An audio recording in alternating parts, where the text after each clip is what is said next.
Welcome to Beyond the Comfort Zone Live, a show that helps you step out of your comfort zone into a place of growth and learning. For those of you joining us the first time, I'm Aviva Leebow, and I'm a Vistage chair in Atlanta, Georgia. I lead two groups of incredibly driven and ambitious CEOs who want to accelerate towards their goals faster. In addition, I facilitate a group of growth-oriented key executives who are dedicated to driving transformative change within their organizations. Our peer groups are powerful mastermind collectives where members come together regularly to share ideas and experiences and support one another. No matter how many years of experience a leader has, they don't know what they don't know because the reality is their knowledge and experiences, well, they're limited. And a peer environment creates valuable opportunities to explore the unknown and be more proactive and make better decisions. By leveraging the collective wisdom and perspectives of their peers, members are able to achieve more than they ever could on their own. Our guest today is Brett Pyle.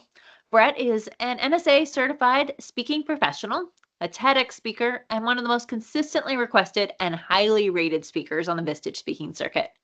In 2023, he was awarded Tech Canada's Speaker of the Year Award, Vistage's highest speaking honor, the Lifetime Achievement Award, and most importantly, though, is why I brought him here, which will be a play on words as we get into this a little bit more. And I brought Brett here because he talks about the extraordinary why. And I truly believe that every person, and most importantly, every leader needs to really understand what's driving them, what their extraordinary why is, and where that takes you. And I have been personally affected by listening to him speak many times and taking part in his most recent course he's created, The Extraordinary Why. And so I want to dive into what that is and give each of you guys a little bit of a nugget today about your extraordinary why and how it can impact you and your business. So without further ado, I would like to welcome Brett to the show. Brett, thank you for being on Beyond the Comfort Zone. Oh, the pleasure's mine, Aviva. Great to be with you. And I'll start just by saying how much I love the title of your podcast. You know, it's fantastic. Beyond the Comfort Zone. In Vistage, that's where we live. And if you want to find something as profound as your purpose or your extraordinary why, one of the secrets is you're going to have to get out of your comfort zone to do it. Yeah. So congrats on the name. It is so you. Well, it's definitely true. If you don't get outside your comfort zone, well, you do not grow or learn. I've been using this term, the extraordinary why, so far a couple of times already, without any context to it. So, Brett, can you define for my viewers what the extraordinary why is?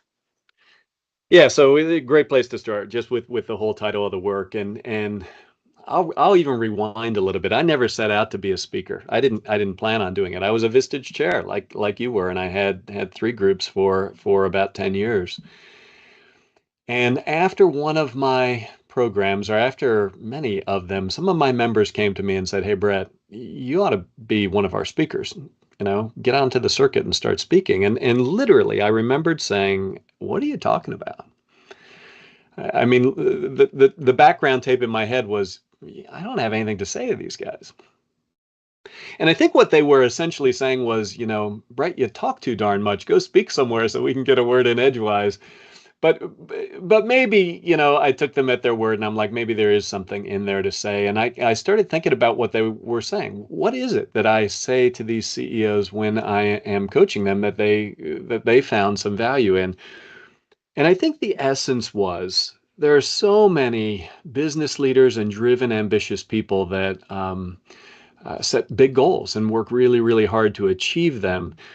And the talk that I kind of felt like maybe was part of who I was goals are good and achievements great.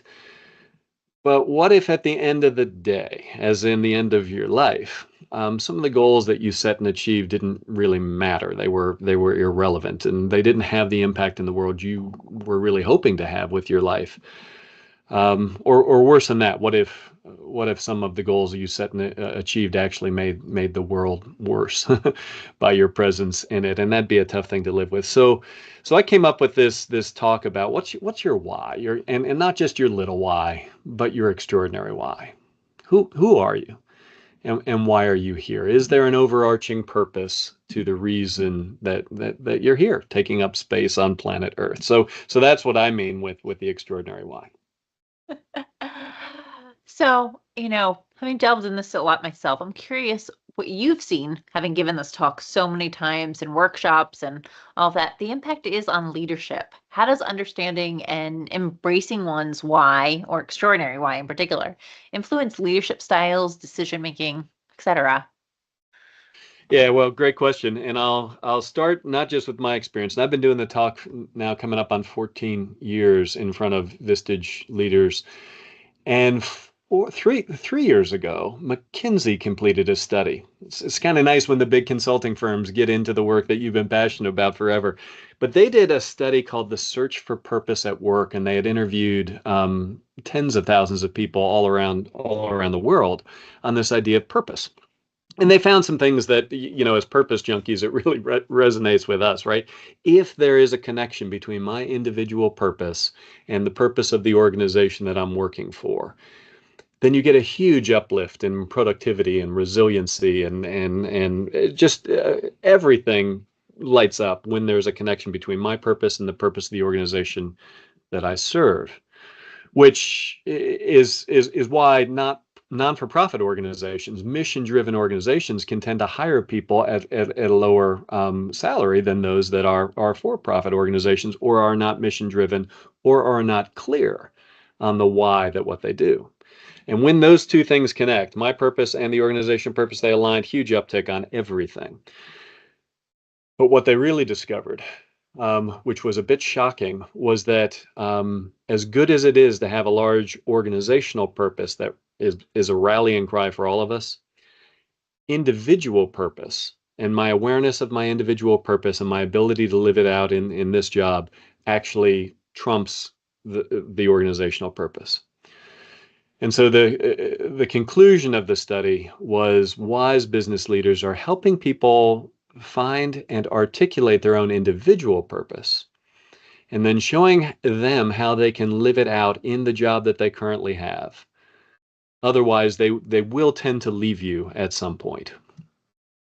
So you get better retention and everything else. And by the way, that particular point when they're most likely to leave you, Aviva, you probably know this. What major life event takes place when all of a sudden purpose matters to us so much more? You wanna venture a guess? I'm putting you on the spot.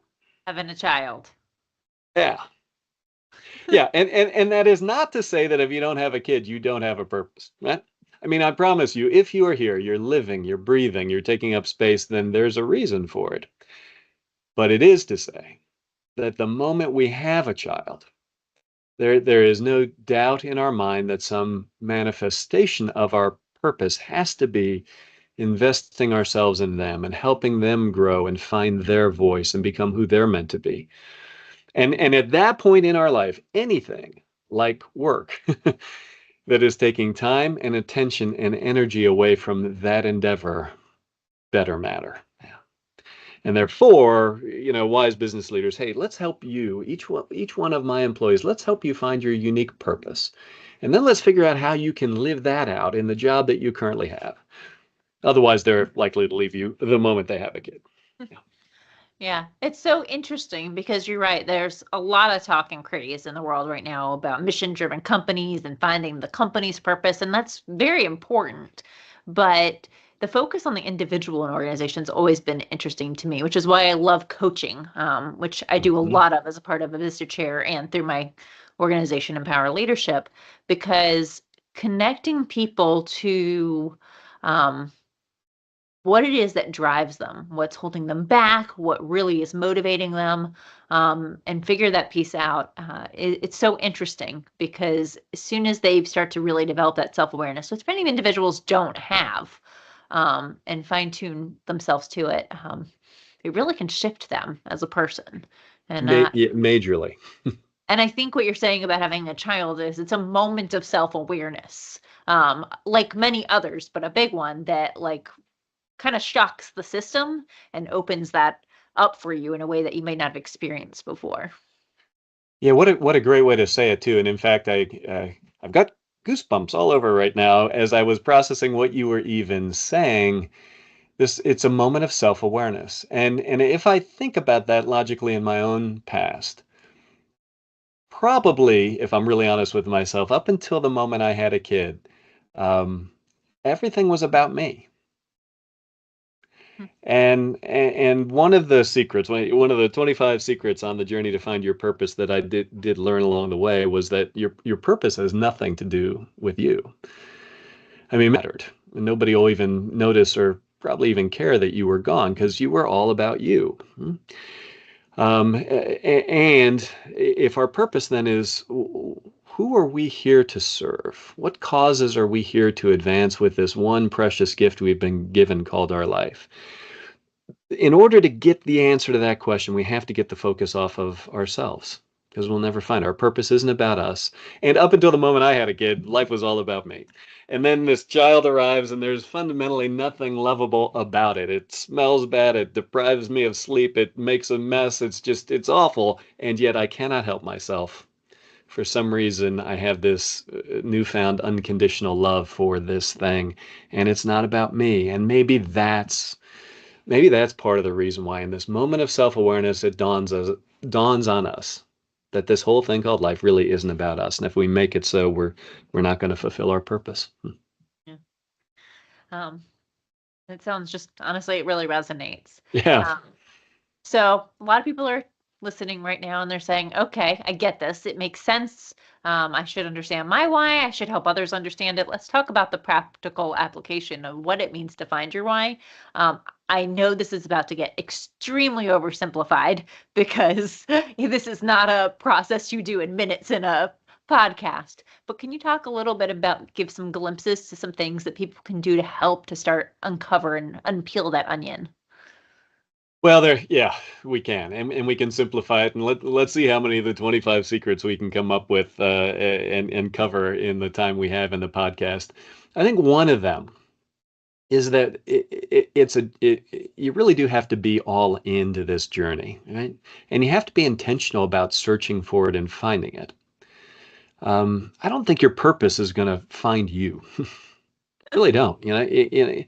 I think you have to say, I'm curious about this subject and I want to dig in deep and I want to really explore what it means. So maybe secret number one on this the whole thing is you got to be intentional about it. And then my maybe the first one I actually learned was that you'll never find it. You really won't until you come to grips with your one and only limited resource, which you and I, of course, know is what? Time. Yeah. 24/7, 365. We don't have any more grains of sand of this thing. And if we can really grasp that and grasp it in a way that we just don't get it intellectually, but that we feel it emotionally. I think if we grasp that, then we start getting onto something pretty big that maybe I ought to, make better use of this limited resource. Yeah. We're on video, so I'm going to set it here in front of us so we can keep an eye on it as we continue on through the podcast because it's marching on even as your listeners are engaged in this talk. By the way, Brett has like the best props for any speaking ever. There's lots Oh, of them.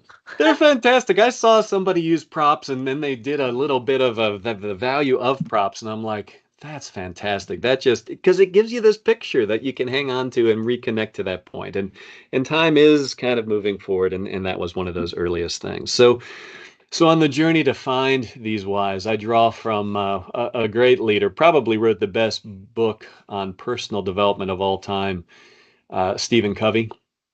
And in his transformative work, 7 Habits of Highly Effective People, which believe it or not is in its 35th year since it was published. Covey's second habit is to begin with the end in mind, and he literally escorts people to a visualization experience of their own funeral. Put them out into the world 3 years from today. And what do you want those who matter most to you in your life to be able to say about who you were while you were here? And pick people from all over your life, your family, your spouse, your significant other, your kids, your nieces, nephews, sisters, brothers. Pick family,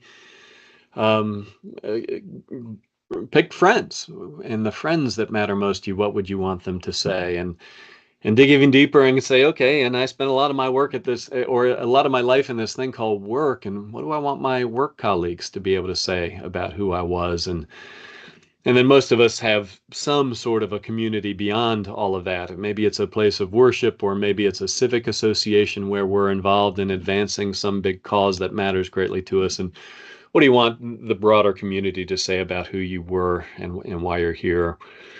Some people spiritualize it and they're like, well, this is the moment I'm going to come face to face with my creator. And what do I most want to hear from my creator in that moment, when I, am held accountable for the life I was given and what I chose to do with it? For other people, that doesn't play a role.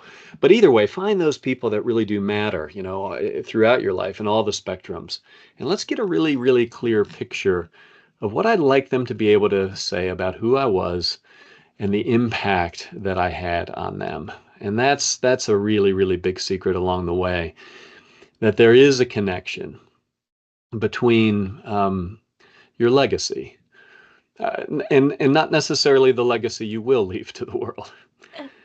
But I think there's a connection between the legacy you want to leave to the world and your purpose. And so if we start getting clarity of focus on our desired legacy, the one that is up and above the path that we're currently traveling. It's not who I'm being in my worst moments, but when I am being my very best self, what, how will I be remembered? And if I can do more of that along the journey, maybe I get a little bit closer to it, and I obviously start getting really, really big clues about my purpose. Yeah. And, I'm going to tie those two things you just mentioned together, because that exercise is hard, having done it Yeah. myself. This is not something you do in a 5-minute period and start jotting things down. It's a lot of deep reflective work. You really do have to be all in. And one of the things that amazes me about the be all in concept is our purpose, even when we start acting more towards it, right? You have that moment of self-awareness, a child's born. And so you start trying to drive towards your purpose, but you really have to seek it out. It's not like you even understand what it is. It's driving you in some ways, and you're starting to make decisions based on what you call your gut, that you're kind of feeling you are. But if you don't actually do the work, you don't even really know what's driving your decision making, which is why I think it's so interesting. It's not one of those things, like you said, that just comes to you. It really takes a lot of time, deep thought, reflection, to get there and to understand it. Yeah, and back to our original point in the name of your show, it happens outside your comfort zone. I mean, you can grow incrementally while remaining comfortably ensconced in your armchair, but transformation is going to take place outside of that comfort zone. And this whole exercise of envisioning a time in the future. I mean, not your future, but a future without you, envisioning that time, that goes against our wiring. Because we are wired for life. We are wired to be eternal beings, and yet the reality is we're not eternally physical beings, and therefore envisioning that immediately gets us out of our comfort zone, and our self-awareness can start coming up, and we can start transforming into more of what we really in our heart of hearts want to be. So what are some of the other secrets that we should dive into here? Well, some of them are, and maybe this is a big one.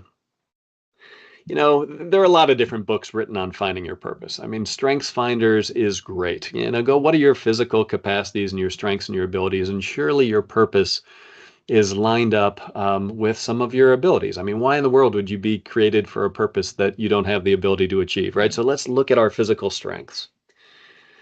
But I think if you look at those in and of themselves and alone, well, you might miss it, because what happens if the strengths and the physical abilities you have today, for some reason, diminish or go away tomorrow?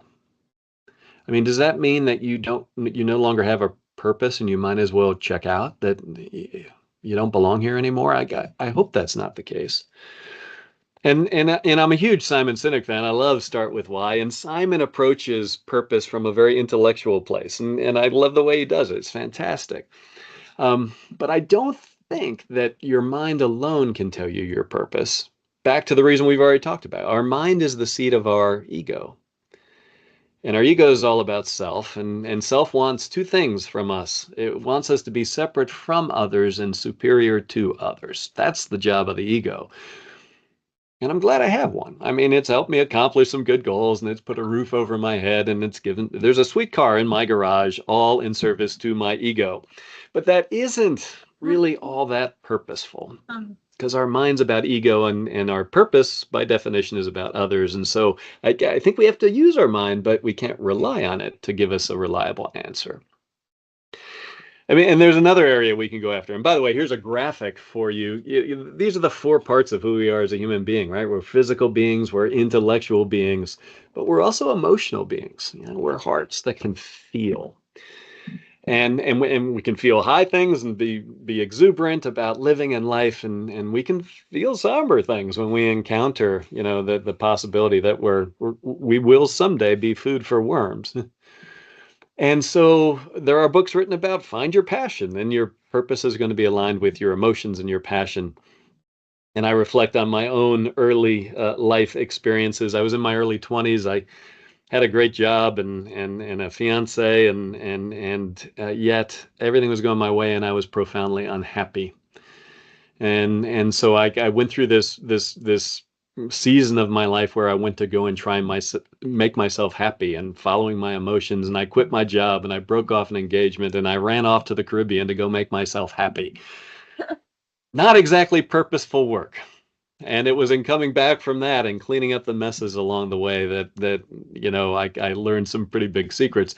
But again, our feelings can be fleeting, and so if we rely on them and them alone to help us find our purpose, we could miss it. But there is this fourth part of our nature, and it's called our spiritual being. And some people use different words for it. It's who I am in my quiet moments. It's that still small voice I've known it my whole life. It's the voice of my conscience. It's the voice of God. It doesn't matter where you come from on that. There's really no denying that we're spiritual beings. And I think that's the part of us that is not about us. It's about others. And so kind of my unique approach to going into this thing is we have to use all of who we are to find our purpose, not just any one of these four areas, but all four. And usually for most of us to do that, it means we need to quiet our minds because our mind is very, very active. It's fast, it's busy, and we need to get still and get quiet, and we need to settle our emotions and get to a point where we can make conscious contact with that gut, that intuition, the voice of God speaking to you, your conscience, whatever that is. Any way you look at it, we have this first person, third party relationship with that voice. And I think that's where we need to begin a conversation about this thing as profound as purpose. And then we stay there, we ask it big questions, and then we know when we've heard.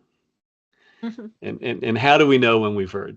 You know this one. I've asked you like in lots of meetings. How do you know when the conscience or your intuition or the spirit has spoken to you? It's interesting because I'm one that when we first started talking about this and I was in your course, I'm like, okay, this is honestly kind of frou-frou a little bit. I know. I mean, I'm a spiritual person, but still, I don't know. It didn't really resonate or sit right at first. But when I just sat there and I was doing some of the writing and the reflecting, all of a sudden it took off in a way that was different. It wasn't me thinking intellectually and diving in that way like I normally do. It was just flowing out of me. And I realized that it was coming from something deeper that I eventually hit some nerve, right? And got somewhere. And I think that's when it really came together and I realized all kinds of things about myself. And it was really interesting because I had a kind of a plan for the next 20 years that was built out of my mind. That plan has nothing to do with and was not fulfilling my purpose. It was fulfilling my ego, actually. Yeah. And it was really, really interesting because when I got to there, I was like, it disclaimed a lot of the things that I knew or thought about myself. And that's how I knew it was real because I was like, it it was that deep and that different and that profound. It aligned with a lot of what I was doing. Don't get me wrong. I wasn't in some huge 180 pivot. It very much aligns with where I am as a Vistage chair and my work as a coach and my work with leadership teams. But it certainly revealed things that that I did not understand until I got there. And so it's hard to explain just as to me. Like, I don't think there's a clear, answer other than you start to realize that you're connecting dots that you just never connected before. Yeah, or even that the dots are being connected for you in some way, and you're like, what is that all about? And it's not to say that we check our intellect at the door. No, by all means, let's use our intellect to process those things that get us emotional, right? And then it's our mind itself that's going to activate our physical body. And in these times and seasons of deep reflection, we rely on all of who we are for our spirit to speak, for our emotions to check in, for us to feel the goosebumps when they do show up, or to feel, why am I breathing so hard and I'm so fired up right now? Let our mind process all of that and activate our physical body as we start journaling or reflecting on things that fundamentally really matter to us uniquely as humans. And so that's my kind of approach into going into it. And another secret along the way is sometimes there can be blockages that prevent us from hearing really, really clearly. And so one of the secrets might be, do you have some unfinished work that you haven't done that could possibly be obscuring your view to this thing called purpose? And so, again, getting beyond the comfort zone and digging in and asking, is there anything in my past that is causing me some bitterness or angst or resentment? Something that I haven't completed yet, and I need to go clean up some messes or make some apologies or seek some forgiveness, for example. These could be things that could obscure our view to finding something as profound as our purpose. And that would be another big secret. And it's often where a lot of the big light bulbs come on in workshops that I do, is that people do press into that and they can kind of figure out, okay, maybe there is some work here. If I were to do that, it might free me up and give me access to something that I could be missing. Yeah, it's true. I see that a lot just in coaching in general. We hold on to a lot of things from our childhood, different experiences we have along the way.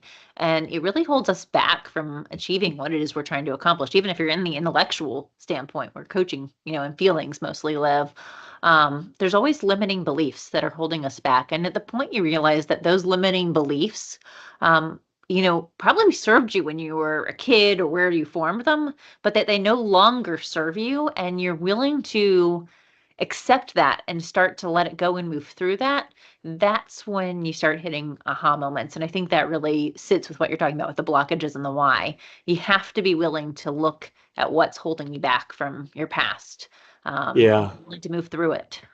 really well said, Aviva. And that's also, you're underscoring the point of why it's, I think, particularly and profoundly helpful to have an objective coach to walk this path with you. I mean, that's what you do for your Vistage members and the people that you coach, is you're listening, and you're listening to what's being said, but you're listening to what's not being said. You're listening to where it's being said from.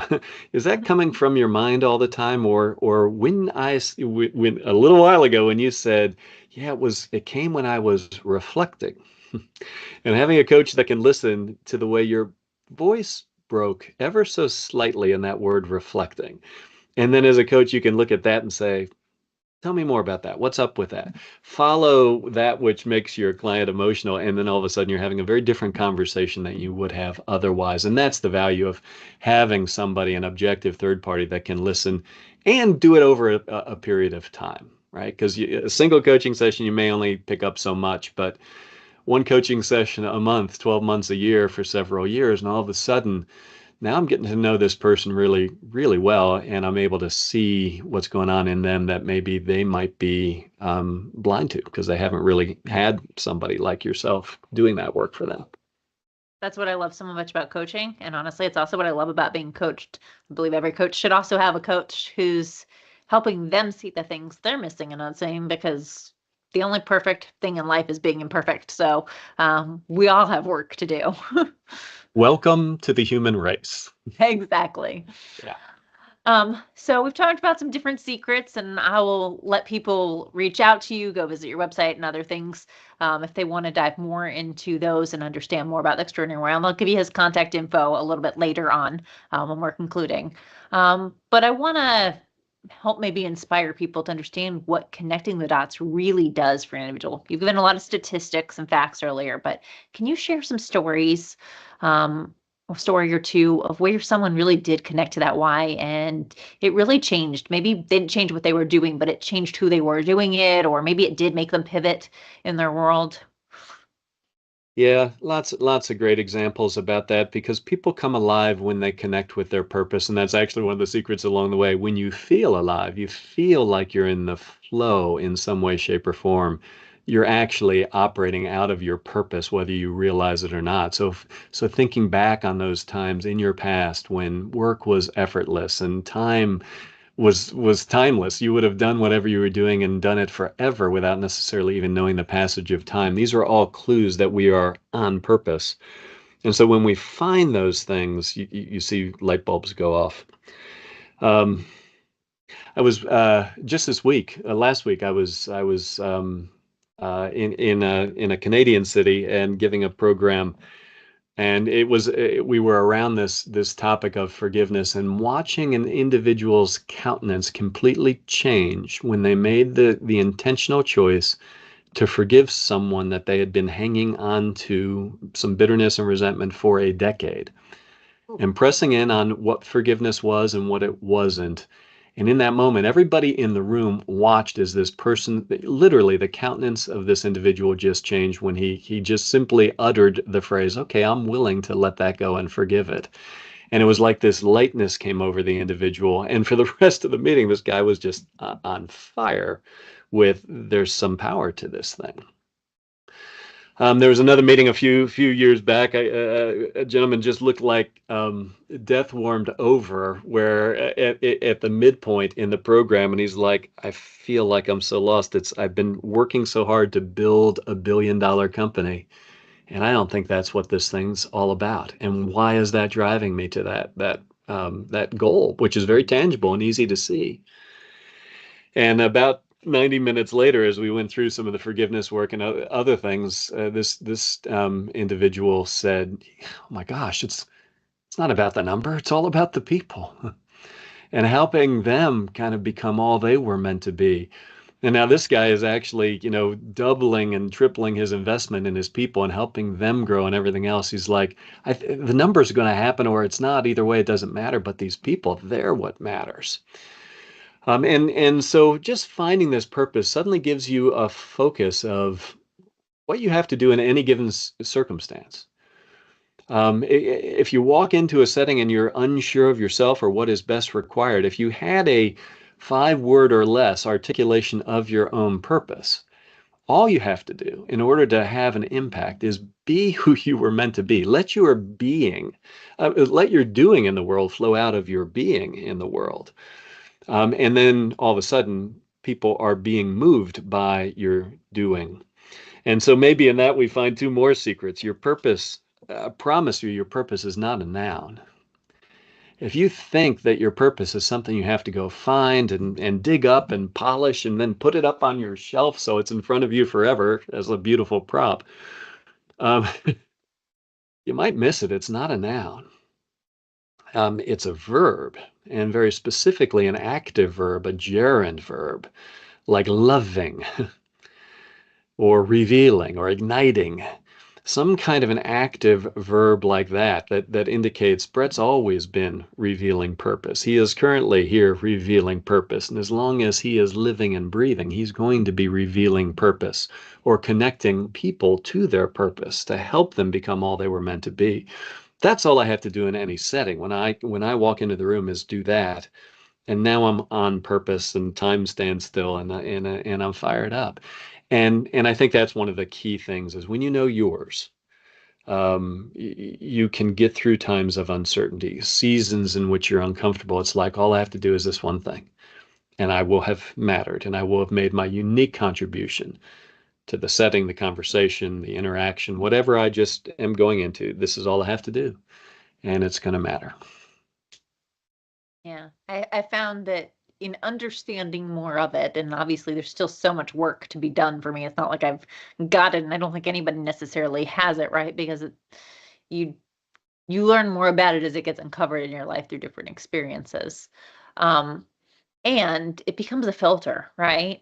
Am I making decisions with it? Am I doing the right things with my life because of it? I mentioned earlier, like it hit me that something I had planned for myself for 15, 20 years from now was ego driven and had nothing to do with my purpose. And why would I be pushing and moving towards that? That's not what I wanted to be, what I really need to be or should be doing with my life? So I think it becomes a really great filter for you once you have a better grasp of what it is and what it means.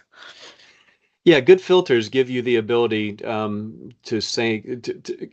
give you the ability to have clarity about what to say no to. Mm-hmm. You know, especially if you're at all wired as a people pleaser, or you have hyperachiever tendencies and you can do a lot. It's hard for us to say no. But if you have absolute clarity of purpose, if somebody asks you to do something that's way outside of that, it becomes very easy to say no to that, because if you were to say yes to it, you'd be saying no to these things that, you know, truly do matter to you. And so it does give you the ability to kind of schedule your priorities instead of, you know, allowing, you know, the urgent things to kind of take over and squash out those things that you really should be doing. Mm-hmm. Yeah, very much agree. Yeah. Um, so we've talked about some success stories and some things that, you know, have really shifted for people, which I think is amazing. Um, I'm curious, we've also touched on this, but what do you think the biggest challenge someone has in finding their why? What really holds them back? Well, the single largest one is unfinished work, limiting beliefs that they're still hanging on to that really have run their course. And most of these, frankly, were probably gifts when we decided that we were going to begin believing what we chose. It was a gift. It got us through a difficult season. But if that season has expired and we've never thanked that limiting belief for the job that it did for us, or we've never reassigned it to another role, it keeps on doing its job. And the fact of the matter is, the job that those limiting beliefs have been doing really could hinder us. And if people don't press in and dig into those, I think that can obscure the view. I could bring that to life with a personal story. I was raised in a home with quite a bit of drama. My parents were Broadway actors and actresses. A lot of drama in the home in which I was raised. And one of the success stories that I told myself back in the day is it's my job to keep the peace. In fact, I was given the job as the peacemaker in a family where there really wasn't a whole lot of peace. And so being the peacemaker, breaking up tense times with humor and that kind of thing, helped me survive a relatively difficult season in my life. But if I kept on hanging on to that, which I did for a very, very long time, I was ineffective at, you know, having difficult conversations and getting people out of their comfort zone, because that's not peaceful. But it was in thanking the job of the peacemaker in me and giving it another job, which is, I wonder how much more peace people could be at if they were complete with the things in their past. All of a sudden, taking that same role of peacemaker and giving it a new job, a willingness to confront the uncomfortable, which became the new job for the peacemaker. That enabled me to do the work that I'm doing. And there's so much more we could talk about that one, because that just seems to be the area that there is this blockage, that people can't see something because of something that they haven't dealt with. So, talked about helping the people in your organization, not just the high level purpose of a business, but the driving it down through your people, and that helps obviously Yeah. with retention and other things. Um, how does a leader go about starting to do that? How do they transform the leadership within the organization? Well, I think you were onto something really big early on, Aviva, when you said you talked about the power of coaching. You can't go to a class on finding your purpose and have somebody else tell you your purpose. Nobody else can tell you your purpose, right? We have to discern it for ourselves. And that's best done, I think, in the presence of a coach, somebody that can work with them. And so what I've seen a lot of leadership teams do is do the deep work, go through an online course with a coach that is being facilitated that helps each individual find their purpose, and then showing them how they can live it out in the job that they currently have. Sometimes you see that role changes are necessary. You know, this person is really gifted and their purpose is this, and yet we have them working in a job where that isn't aligned with it.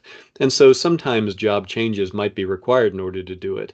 But more often than not, everybody, when they do get clarity of purpose, can figure out how they can actually do more of that in the role that they currently have. And now they're coming in early and they're staying late and they're not punching the clock because they're on purpose in the role that they're currently working. So doing that with each individual on the leadership team can be super helpful. And then when everybody has clarity of their own purpose, the conversations that that team can have about our organizational purpose and our corporate why can be much more profound because they're all very, very clear on what their own is. And they can see the organization through the lens of purpose as opposed to just through the lens of our mission and our vision and our values, which are important. But if they don't flow out of the larger umbrella called our purpose, the organization can get off track pretty quickly. And that would tie into my TED Talk if anybody wanted to see the story of how organizations could literally become complicit in evil by failing to make spirit-led, conscience-based decisions during the ordinary course of running their business. That's a pretty compelling case, and that talk's available to the world if anybody wants to see it. I would encourage people, because when you mentioned some of that in one of the workshops I was a part of, I can't tell you how much it floored me that companies and names we know just got so far off course because they weren't paying attention to their bigger purpose. Yeah. It was scarily so. And so definitely encourage people to listen to that. It will really help you think and reflect on some things in your world, especially if you are a leader or CEO. For sure. Well, it did, yeah, and it did for me. I mean, that was a transformative moment in my life where every decision that we had made as a business leadership team, thankfully in a very well orchestrated case study, had us make all the same decisions that IG Farben and a lot of other companies made during World War II, to the point they were complicit with the Nazi war machine, and that shook me. I was running my business from my head and from my hands. And it was that moment that said, Brett, you're a four-dimensional being. You're not just two.